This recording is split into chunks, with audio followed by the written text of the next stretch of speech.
Hey there, welcome to the Mental Perk podcast. I'm Carla Hutcherson, licensed professional counselor. And I'm Brandy Mock, entrepreneur, author, and community leader. And we're here to talk about real people, real issues, and real talk.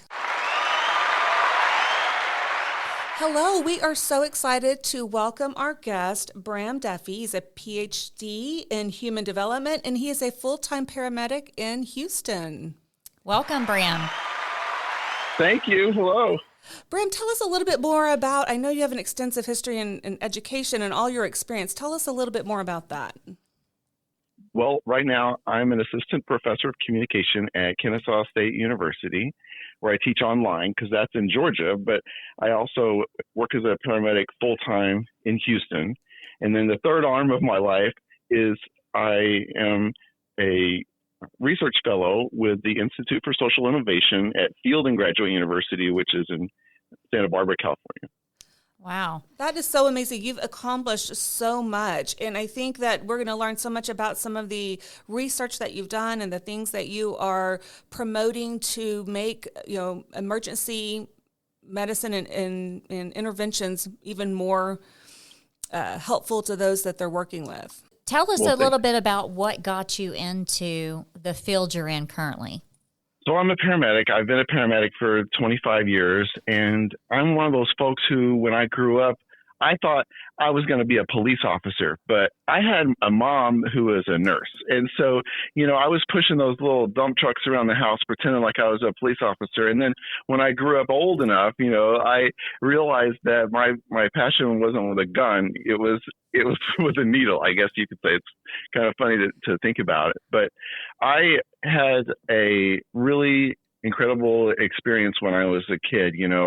I got to be a camp counselor at a Boy Scout camp, and I did it every summer pretty much starting from the age of 14. And the second year that I was there, I was in the first aid building alone, and an adult camper came in because they were in distress. And, the only person that was there was me, and he collapsed and stopped breathing. And so me, as like this 14-year-old kid, did the rescue breathing with a backed out mask and did all of the things that an adult would do, including call 911, and it was a big deal for me because my mom was a CPR instructor, and I'd been doing this with her my whole life, like dragging the dummies around. And so it was really second nature for me when the emergency happened. But then after that, I just sort of realized that, hey, this is my passion. And so even as a kid, I called myself a kid, 'cause I was like 14, 15. I had a medical bag that was the equivalent of what an EMT would have, that I had for myself. So, wow. By the time I was able to drive, it was pretty clear that I knew I wanted to be a paramedic. That's awesome. You were born to do this, it sounds like. Yeah. I know it's weird to say it like that, but some folks, I feel sorry for some folks because I know that they don't enjoy their jobs, but I genuinely enjoy my job, and not everybody's able to say that. Not even all paramedics are able to say that, I guess. No, that is so true. It's so true. So tell us a little bit about, as you got older and you wanted to go into this field, you knew that this is the direction you wanted to go. At what point did you decide to pursue it, and how fast did it take you a lot to learn, or did you just kind of push into this and you already knew a lot because your mom was a nurse? I mean, being thrown into this at 14 years old, knowing that you're impacting and saving a life, that's pretty massive right there. Well, it was just part of me finding my life passion. And so I did lifeguard training, and then I did EMT training when I think I started when I was 17. I wasn't quite 18. And then, to become a paramedic, that level usually takes 2 years of schooling. And so I was able to finish it when I was 19. So I was the youngest paramedic in the state of Illinois at 19. And what that means is that I was carrying narcotics to give emergency patients and needles to sick people, and that kind of level of responsibility when I couldn't even drink alcohol yet. I was excited. You weren't even legal to drink alcohol, but you could administer pain meds. That's amazing. Yeah. And so what happened was that the honest thing was that I decided that paramedics just don't make that much money, especially back then. And I was afraid about my lifestyle. So I decided that I was going to do sort of these parallel jobs. And so I kept going to school, and I did my master's degree in speech communication. And I was and have been a speech teacher, public speaking teacher for a long time since then. And so I had sort of these two tracks in my life, one where I'm a paramedic, and then I also teach communications classes. And right now, for example, I teach at Kennesaw State University, where I teach there as health communication. I have a 300 level class that I teach juniors and seniors there. But when you're in school, it's, especially when you enjoy what you're learning, it's easy to get the fire underneath you, And so I was studying, in my scholarship, I was studying communication between paramedics and the people that are the bystanders and people that influence the paramedic. Influence these situations that paramedics walk into. Because I found that sometimes people are scared, or people are in different states of disbelief, or not able to comprehend the situation. Or there's all kinds of reasons that a patient would argue with me about going to the hospital.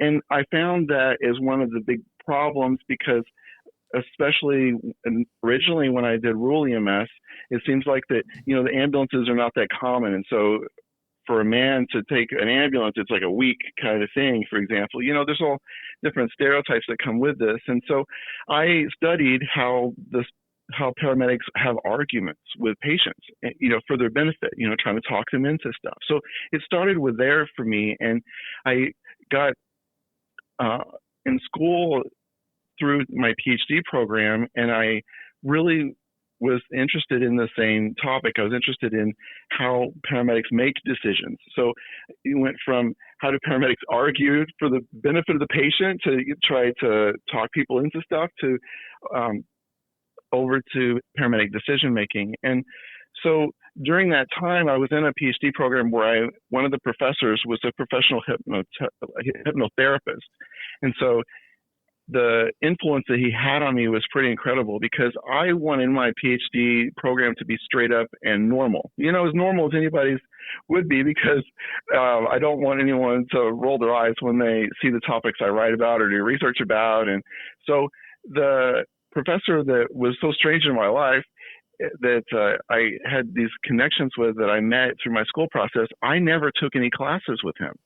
And so even though he has 2 PhDs and also was an EMT firefighter when he was younger, and had these cool connections with me with horses, and we had a lot in common but anyway, he was just really eccentric. And so an eccentric professor was something I was sort of avoiding. And then as I was finishing my program, I got to be closer and closer with him, and took what he was saying a lot more seriously about the ideas that he had for hypnosis. Bram, I'm going to stop you there for just a second, because I know we're about to really get into this, because I know that your work that you're doing right now has really been, it started back here in this area of your life when you were doing your PhD. I did want to kind of highlight a little bit about, like, as a paramedic, what are your experiences with paramedics who struggle with mental health, as well as patients who struggle with mental health? Tell us a little bit about those experiences. So right now, there's an exodus right now in emergency medical services. It's really hard for people to keep their jobs, and some of it has to do with how there's a lack of good management training in EMS, but also lack of resources happens. And so there's a number of things that can lead to paramedic and EMT burnout. And so that's one thing that is, I guess it would be highlighted as one of the major problems in the industry. And it's being addressed kind of aggressively right now, thank goodness. And there are different organizations that are working to make a difference. But, when it comes down to doing a job that's really difficult to do without much support from your community or from management, and not maybe in some areas not making much money. The other complication is that there are hospital deserts in a lot of parts of our country where there's not even an ambulance. So you were talking about an ambulance that comes from way out of the area to be able to help someone. So there's a lot of things that can add to the stress for a paramedic.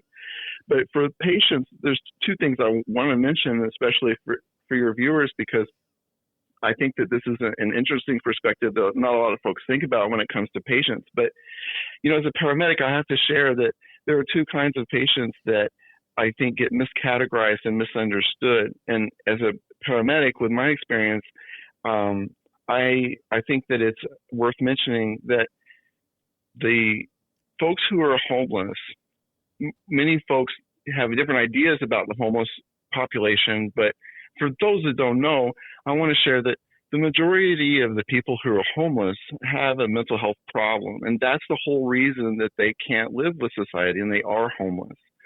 And so if that mental health problem might be drug abuse, or it might be something like schizophrenia, or it might, there's a range of things that it could be. But I find, this is the interaction that I had all the time on my job to help homeless folks. And this is what I see. And so from the inside, it's not something that most folks, I think about, because a lot of us wish that we could hand someone some money and make it better. But if we think about it, that's why in some communities there's signs up asking not to feed the homeless and not to support them. And the reason why is because the effort is going into focus on the mental health aspects through programs instead of just enabling the person, to stay on the street. And, in Houston, it's hot. It's so hot sometimes, big parts of the year. And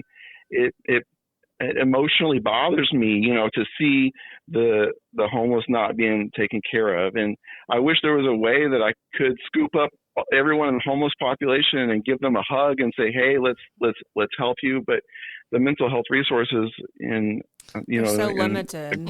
They're not there. And our emergency departments are overrun. And if there are lots of emergency departments in this country that have maybe 1/3 of the whole patient population that's in the ER are just psych patients that are on psych holds that are waiting to get into their places. So when you come into the emergency room with a chest pain or with, an allergic reaction or something regular, it might be a surprise to realize that they're super busy, and it's because of the mental health crisis, of that mental health group.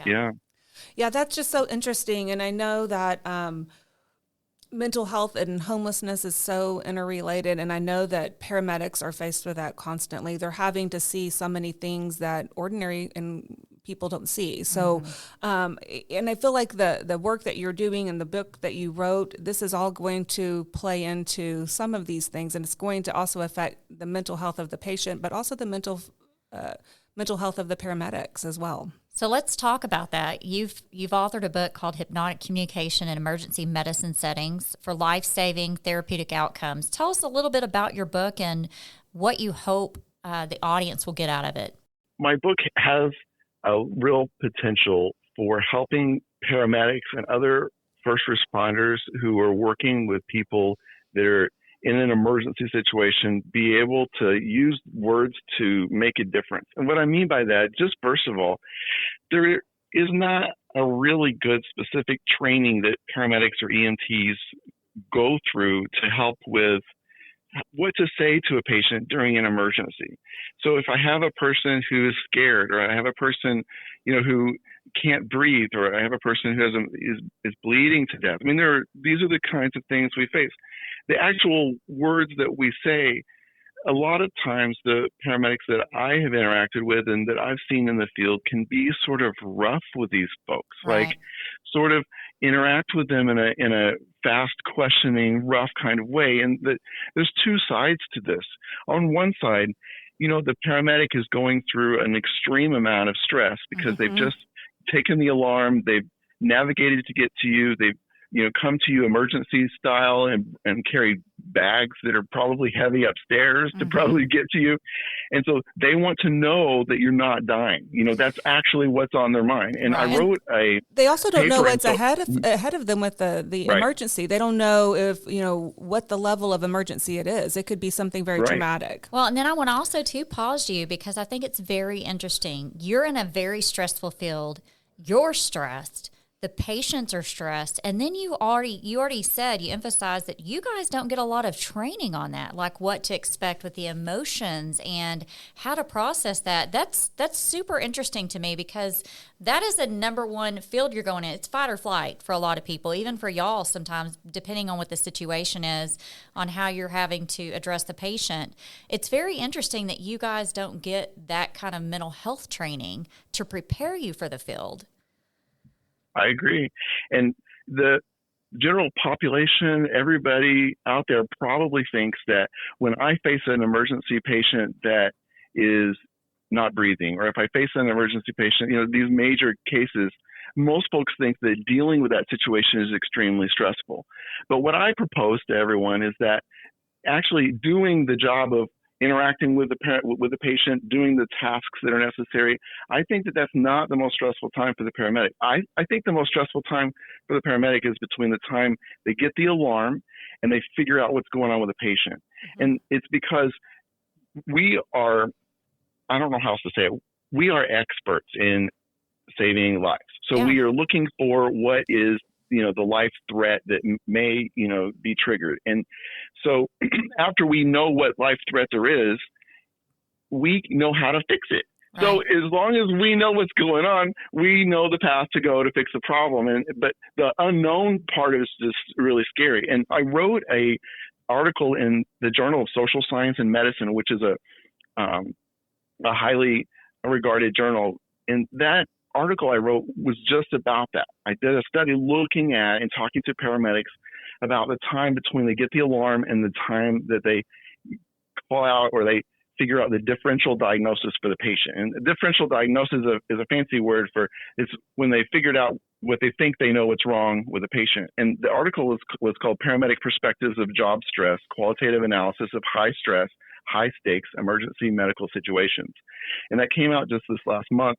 And I'm really excited to say that kind of scholarship is what helps us figure all of this out. And like I said, this is one theory that I'm putting out there that to say, hey, this is really the most stressful time that we have to think about.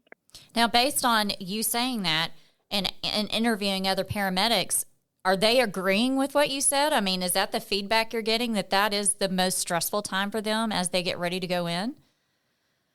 So when you ask that specific question, you get a lot of different answers that are all over the board. But then when I turn it around on them and I say, well, let me propose to you what I suggest is that this is the most stressful time. And then I get a response. Usually it's something like, oh, yeah, that is right. Or, so usually it's one of those things that I have to suggest. But what I studied in my work so closely was about asking them to describe that stress. So after they talked with me about those situations, I wanted them to describe what it's like. And one of the respondents told me that, I don't remember the specific story off my head, but what she was telling me was that as a paramedic, it's really interesting because when she goes home, she had a boyfriend that she would share her day with at the end of the day. And she said that her boyfriend worked in trading stocks and sometimes would lose huge amounts of money, sometimes gain money too. But, when he had a bad day, he would lose a huge amount of money. And he would tell her that, my bad days can't compare to your bad days. Your bad days, you might be scooping someone's brain matter off of your boot tread, and seeing little kids die versus me just losing money. And so it was just really interesting, the perspective that she was able to talk about how her boyfriend saw her job and compared to the stress that he had, because losing huge amounts of money is stressful. Well, it is, but it's good that he was able to have that analyze perspective that because a lot of people would not have that perspective. That's very interesting. I think as we go through this, Bram, I think I would like you to give us an example of what are you trying to change, and what are some of the things that you've heard paramedics say that you feel like isn't as helpful to the patients, and what is it that your research is trying to make a difference in? Okay, it's a great question. So one of the things that I've always learned the most from is watching other people do stuff that I thought was not good. You know, if I watch a situation and I think, gosh, if I ever run into that situation, I'm going to handle that totally different. You know, those are my big learning moments. And some of the things that I really focused on, partly because I was studying communication in school at the time, but I've always seen paramedics be sort of rough with their patients during their initial patient interview. And I wrote an article in the Journal of Emergency Medical Services this last month about rapport building and the importance of rapport building with your patient from the very start, of doing things like introducing yourself to help them feel comfortable. And the opposite of that would be to walk in and just start asking question after question after question, not even announcing themselves or, you know, saying anything. And the real reason that this is important is because my co-author and I, for the book Hypnotic Communication in Emergency Medical Settings, his name is Four Arrows that I had mentioned. He and I have a theory that really pushes the idea that the amount of fear that folks go through during these emergency situations is strong enough to predispose them to being in a hypnotic trance. And so it's one of the things that paramedics see pretty often when they come and meet up with their patients that are in distress. We see that they are in this actual trance. I didn't know that that's what was going on, that this was what was happening for my patients. But once I was able to spend time with Four Arrows and looking at this as a theory, and then I got to read well over 250 books and research studies on hypnosis, I am fully on board with this. And, you know, across healthcare, if you mention hypnosis, especially to an emergency room doctor, they'll roll your eyes. They'll roll their eyes at you. Yeah. And the reason is just because the training has not been there in this area. And we think that it's time, and especially for paramedics who are encountering these patients within the first hour or so that they're dealing with this, that we need to help train them on how to communicate the best with patients like this. Because what happens is that you can help a person feel better and be better mentally and physically with your words, or you could make them worse. Well, and so knowing that and seeing that means that we have to try to address the issue. Well, it's really more of and like you said, with the emergency doctors, it's more of anything that's more of a holistic standpoint. You're right. Medicine's not 100% on board with that. It's not the norm for them. But thinking about what you're saying here as a patient, I mean, just simply telling them to breathe. You know, think about your breathing. I mean, I can see how this is such an awesome idea. Yeah, it's so interesting because I have a dentist, you know, and everyone has fear of the dentist. And I know you talk a lot about a fear hypothesis, and I think this kind of feeds into this. Everyone kind of fears the dentist and the pain that goes along with that. And so she does a lot of kind of hypnosis talk while she's going through the procedures, and it really does work. Like, you stop thinking about what she's doing in the procedure, and you're focused more on her talk and her tone of voice and what she's saying and all the relaxing words. And it seems like this is kind of the same idea that you're talking about. Yeah, and so the difference is that what she would probably be doing if she's using hypnosis, and it sounds like she is, she would need to go through an induction process with her patient. And that means some way of helping that patient focus on her and her alone, and be able to sort of start at this partnership with the patient. The patient has to be ready to give up some control and give into a partnership. And so a lot of hypnosis, there's a stigma behind it because we think that there's some kind of brain control thing involved. And our government, just to share, our government has done mind control studies and some pretty crazy things. And what even those studies that our government has done that have been, released years later have shown that hypnosis is not something that you can do to someone. It's something that you have to do in partnership with someone. Right, I right. agree with that. It's not a mind control thing, Right. So that's the difference between what's going on. How hard have you found it though with your technique to be able to do with your patients, being that they're in distress? I mean, you're just talking about it's kind of a two-person deal. If you've got a person that's in shock, they're in cardiovascular distress, whatever it is, how are you able to connect with that patient to get them to the point of being calm and, more responsive?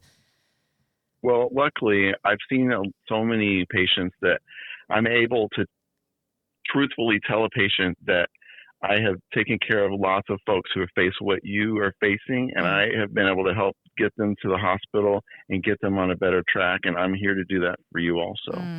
And no one does that, and I'm able to do that. And so it starts out with we have to imagine a person that's in an extreme amount of fear. So let's go to those cases that are big time, like you've fallen from a roof and probably shattered your pelvis, but aren't sure, or you have cut off part of your arm, or you have chest pain, or you have, there are all these really serious things that when you're faced with them are incredibly scary. And our fear hypothesis is really based on the fact that we think that this amount of fear that is faced by patients puts them into this state of hypnosis. And as a result, I think that my approach is that I think that everybody is in this state. And I'm going to assume that because I don't know these folks on a regular basis, and I don't know how they normally interact, but because the chances of them being able to utilize this are so high, I just use it with everyone. And it's kind of like conversational hypnosis. There's this guy named James Tripp, last name is with two P's, so it's James Tripp, and he writes this book called Hypnosis Without Trance. And I've never met him, but I'm really fond of his work because he's a famous hypnotherapist from the UK, and he talks about how you can use hypnosis just in your regular everyday conversation with folks. And especially in these cases of emergency hypnosis, it's really valuable.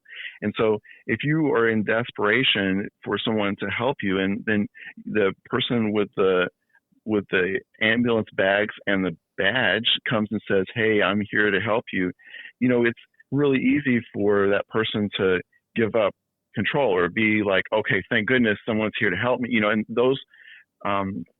those positive associations with the help arriving can help alone. But then we add to that all the things that sort of make sure that the hypnosis opportunity is there for their mind. So we make sure to establish rapport with them, and we work on the credibility and comfort measures before we do things like directives, right? Directives that would be hypnosis related. And one of the coolest areas that all of this has an impact in is the area of pain, because there are not everybody, yes, we carry narcotics on the ambulance, but not everyone can get narcotics. Right. One of the cases that I feel so bad about all these years later is I had a lady who had the end of her hand shot off by a shotgun, and it was probably 50% of her hand was gone.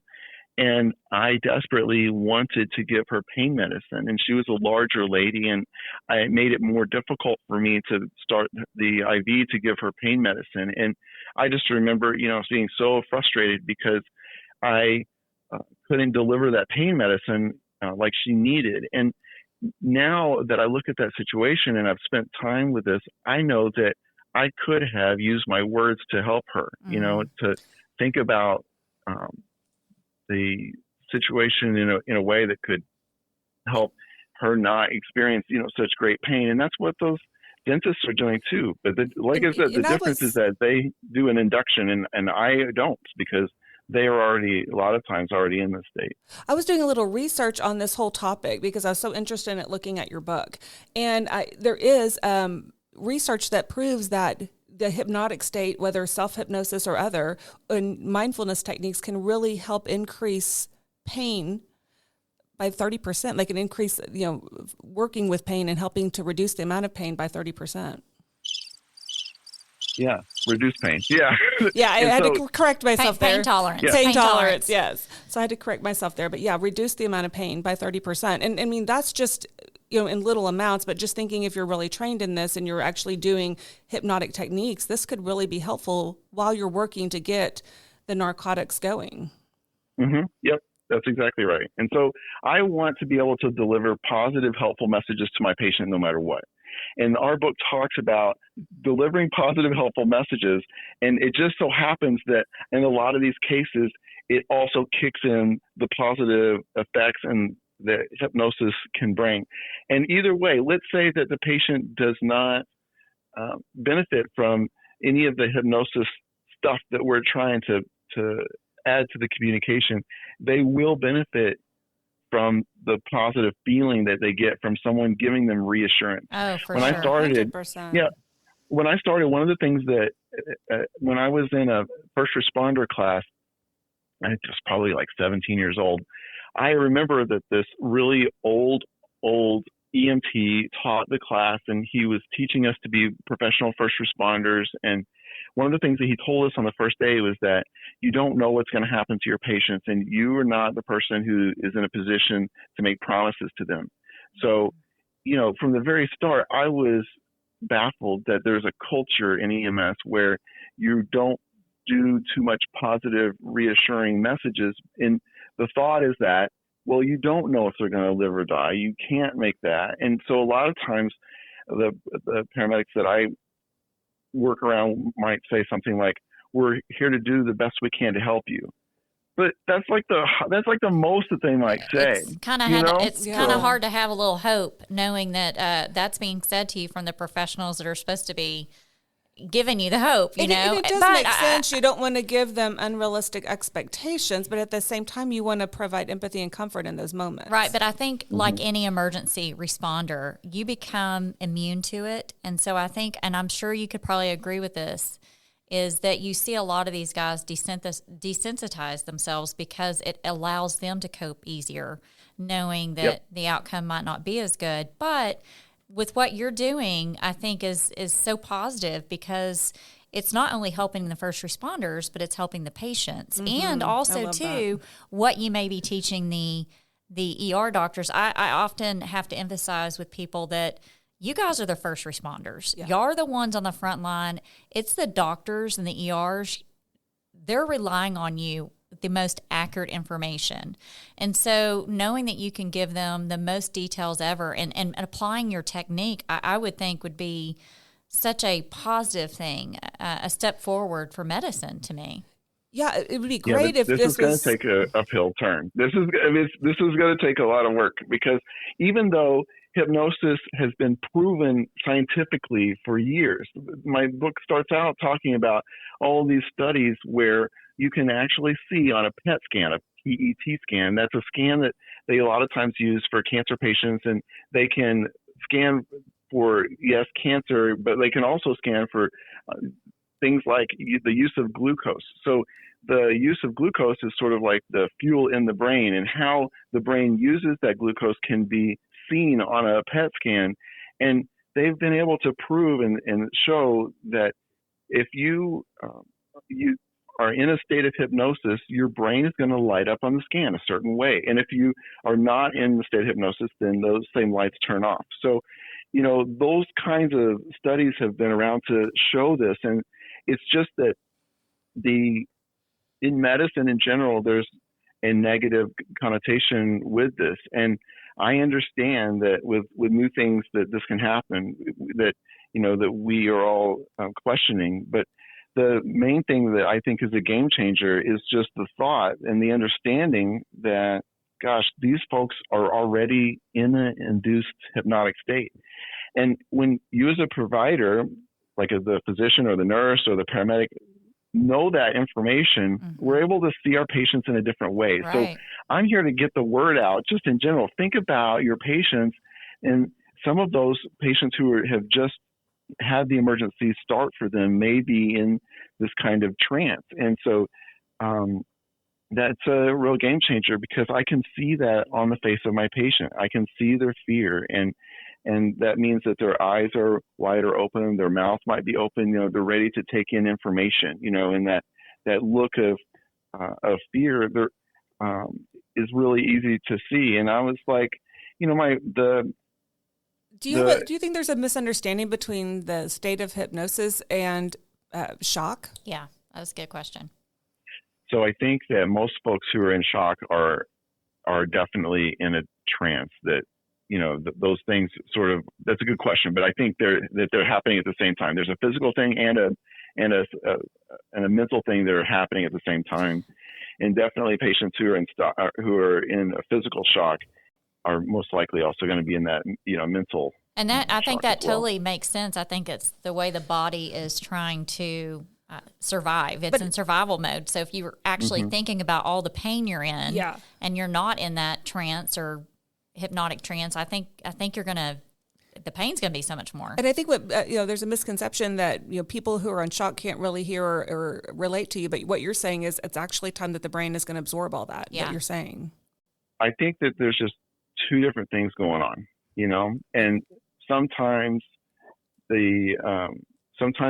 they're both happening. And I want to always assume as a provider that they're in a mental state of shock, because I want to protect the communication and be able to help as best as possible. One of the things we do is we suggest that paramedics protect the patient from outside influences that would be negative. Mm-hmm. So if you can imagine, you as a patient are laying there on the ground and people are helping you, the bystanders might say something like, "Oh my gosh, that's so much blood. Are they going to die?" Yeah, and those that things happens. are really common. Yes. Yeah, it's super common. And So- they got a video in front of you. It's crazy. Yeah. Yeah. So true. So that's the kind of thing I want to protect my patient from. It's not that I care that the person or the bystander is there. It's just that I don't want them to say negative things, because if my patient is in a state of hypnosis, then the things that they hear in that moment can affect them for the rest of their lives. And one of the examples that we give in our book is about a little kid. If you have a little kid who's bit by a dog, then that situation can turn into a lifelong fear of dogs, or it could turn into an understanding. And so the words that are said to the little kid at that time make all the difference. And so that is really because that those moments are moments where they're in a hypnosis, predisposed to a hypnosis state, and sometimes in a hypnosis state. I think it's interesting, and in the work that you're doing, sounds like it could be so helpful to the medical community and paramedics, and emergency responders. But there's so many reasons why it hasn't moved forward yet, and I think part of that is just the myths surrounding hypnosis in general. You brought that up a second ago, and we've all kind of seen hypnosis on TV where they do all these weird things and make people act like chickens or whatever, and so people don't take it seriously from that respect. But if you're the contents of your book is allowing people to see it in a whole new light.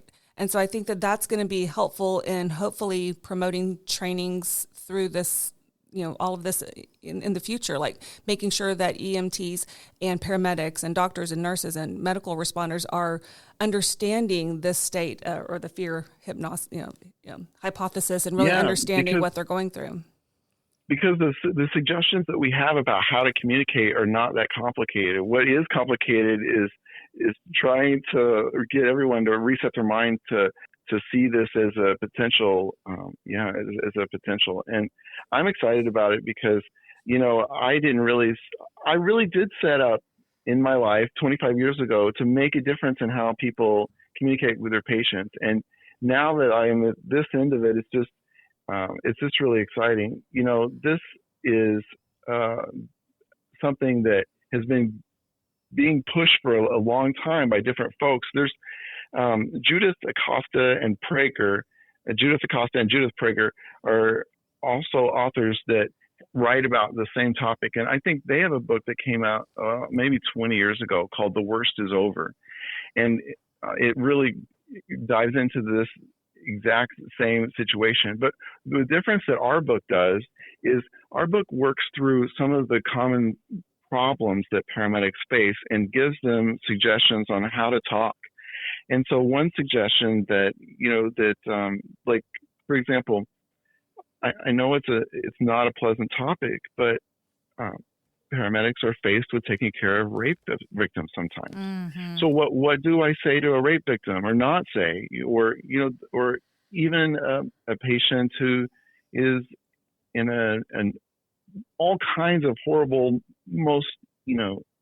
situations in their life. And I have picked up patients on the ambulance who were the victim of abduction, and I was the first person that made contact with them after abduction. And I also picked up patients, of course, who have been raped. And it's just so sensitive. And to think that our paramedics just have actually not been told what to say or what not to say. Yeah. It's a really big deal. That, and so that is our book astounding goes to through. me. Yeah, those are I'm just amazing shocked by examples. that. So what are your plans to create this into trainings, or what are your plans to use the information in this book and then try to get that message out?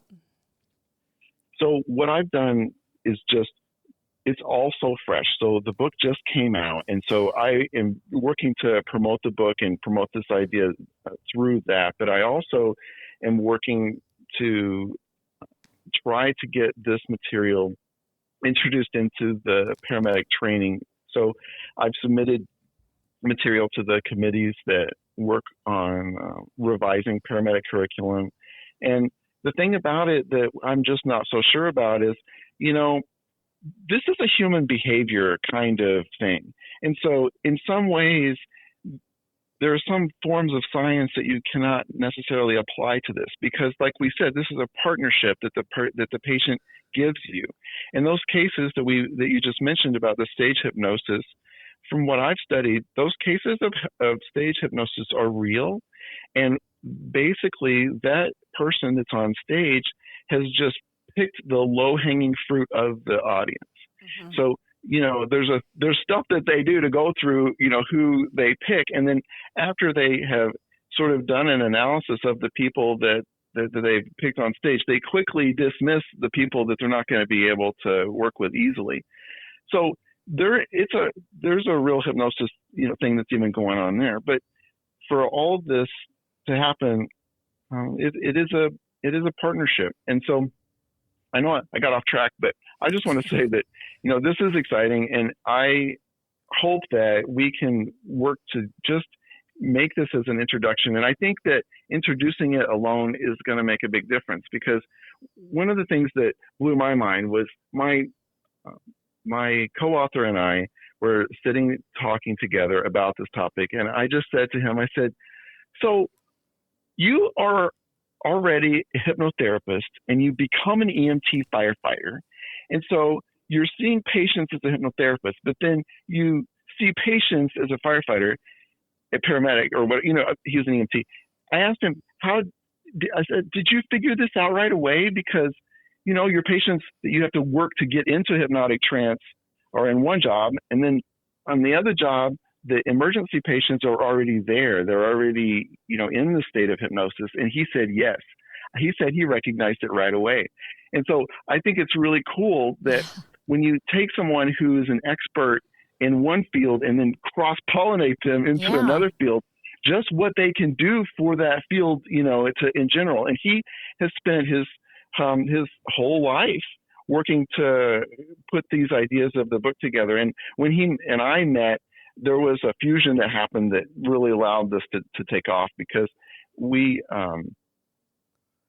worked well together, and we're really excited about this.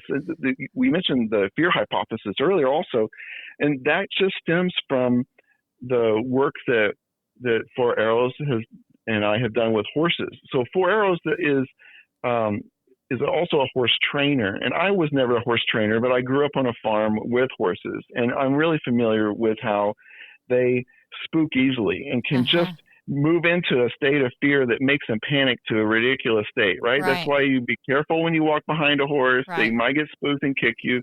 You don't, So these kinds of things are also really similar in deer. They just lose their mind. They're just quickly not able to cope.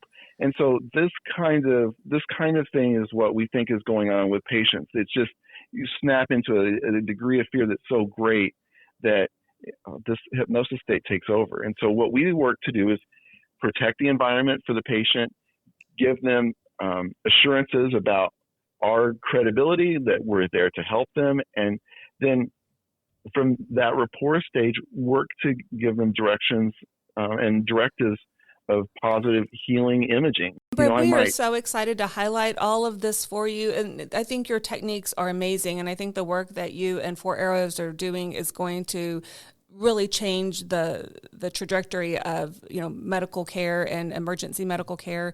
So we are so excited to highlight this for you. So your book can be found where? My website is professorbram.com, professorbram.com, and you can find all my research, all my stuff, and also the stuff that's related to my paramedic podcast. But the book is called Hypnotic Communication in Emergency Medical Settings, and you can find it almost anywhere because it was published by Routledge. So anywhere from the Routledge site, which is, I think, the cheapest place to get it, to Amazon. Gets it to you right away today or tomorrow. Well, as this progresses and you continue to develop trainings and things, we want to make sure that we get you back on and highlight that as well. You have been a delight to have. We have learned so much from you, and we are so thankful for the work that you do. Yeah, I know I'm going to be sharing. Both of our girls are in med school right now. I think this is a great book to give to our kids. Absolutely. To let them review it and do research on it. It's really, really cool. Thank you again, That's Bram, awesome. for joining our podcast. Thanks for being exciting with me. Thank you so much. Thank you. If you or anyone you know is struggling with mental health issues, please reach out to talk to someone you trust. Get connected to a mental health professional who can help you find ways to cope and ultimately feel better. If you are having suicidal or self-harm thoughts or thoughts of hurting another person, please go to the nearest ER, call 911, or contact the National Suicide Hotline at 988. Thank you for tuning in to Mental Perk. We hope our talk today highlighted real people working through real issues based on mental health. Our goal at Mental Perk is to make sure every one of you knows you're worthy. We're in this together.